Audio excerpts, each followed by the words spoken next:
መጽሐፈ ሄኖክ ምዕራፍ 23 በወረቹ መንገድ በሚያደርግበት በዚያ ትእዛዝ ሁለተኛ ትእዛዙን አየውለት። የከበረ መልአክ ኡሪኤል ሁሉን አሳየኝ። ይኸውም ሁሉንም የሚመራቸው ነው። እንዳሳየኝ ቦታቸውን ጻፍኩ። ጸንተው እንደሚኖሩ መጠን ወራታቸውን ጻፍኩ። የብርሃናቸውን መልክ ጻፍኩ። 15 ቀን እስኪፈጸም ድረስ በአንዱ ቀን 7 ብርሃን በአንዱ 7 ክፍለ ብርሃን እየተቀበለ ብርሃኑን ሁሉ በምስራቅ ፈጽሞ ያገኛል። 7 እጅ ክፍለ ብርሃንም እየነሳው ጨለማውን ሁሉ በምዕራብ ፈጽሞ ያገኛል። በታወቁም ወራቶች መግቢያዎቹን ይለውጣል። በታወቁም ወራቶች አንዳንድ ክፍል ብርሃን እየሰጠው መንገዱን ይሄዳል። በህጹ በአምስቱም ጨረቃ ከፀሐይ ጋር ይገባል። በመካከል ባሉ በእነዚህ በሁለቱ መስኮቶች በአራተኛይቱ በሶስተኛይቱ መስኮት 7 ቀን ይወጣል። ዳግመኛም ዞሮ ተመልሶ ፀሐይ የሚወጣበት መስኮት ይወጣል። በዚያም መስኮት ብርሃኑን ሁሉ ፈጽሞ ያገኛል። ከፀሐይ ይርቃል። ፀሐይ ከሷ በሚወጣበት በስድስተኛይቱ መስኮት 8 ቀን ይገባል። ፀሐይም ከአራተኛይቱ መስኮት በወጣ ጊዜ ከአምስተኛይቱ መስኮት እስኪወጣ ድረስ በአራተኛይቱ መስኮት 7 ቀን ይወጣል። ዳግመኛም ተመልሶ በአራተኛይቱ መስኮት 7 ቀን ይወጣል። ብርሃኑንም ሁሉ ፈጽሞ ያገኛል። ይርቃል። በመጀመሪያይቱ መስኮት 8 ቀን ይገባል። ዳግመኛም ተመልሶ ፀሐይ ከሷ በሚወጣበት በአራተኛይቱ መስኮት 7 ቀን ይወጣል።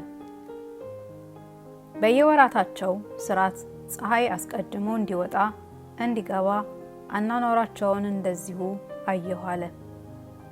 በእነዚያም ወራቶች 5 ዓመት ይጨምራል። ለፀሐይም 30 ቀን ይደርሰዋል። ለአንዱ ዓመት ቀኖች ሁሉ ይደርሱታል።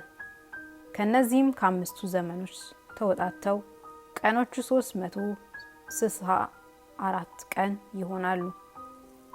ለኮከቦችና ለፀሐይ 6 ቀን ይደርሳቸዋል።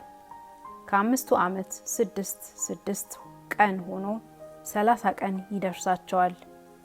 ጨረቃም ከኮከቦችና ከፀሐይ 30 ቀን ይጎላል። ጨረቃም ዘመኖችን ጠንቅቆ ያስቆጥራቸዋል።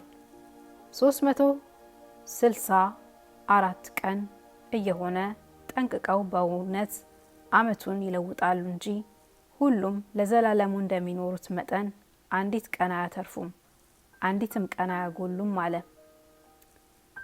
የ3ቱ ዓመት ቀን 1092 ነው።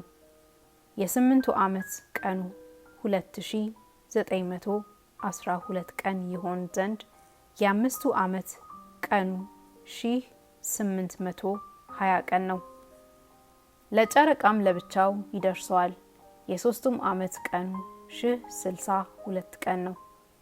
በ62ቱ ቀን ላይ ወደ ላይ በመምጣቱ ለፀሐይ ቀን ይጨመርለታልና ጨረቃ ለ5ቱ ዓመት 50 ቀን ይጎላል። ለጨረቃ የ8ቱ ዓመት ቀኑ 2832 ቀን ይሆን ዘንድ የ5ቱ ዓመት ቀኑ 1770 ቀን ይሆናል። በ8ቱ ዓመት የሚያንሰው ቀኑ 80 ቀን ነውና ከ8ቱም ዓመት የጎደለባቸው ቀኖች 80 ቀን ናቸው። እነሱ የሚኖሩበት ፀሐይም እንደሚደርስበት መጠን ዘመን እንዲሁ በእውነት ይጨርሳል። ኮከቦች ከሚወጡባቸው መስኮቶች ፀሐይ 30 ቀን ይወጣል ይገባል።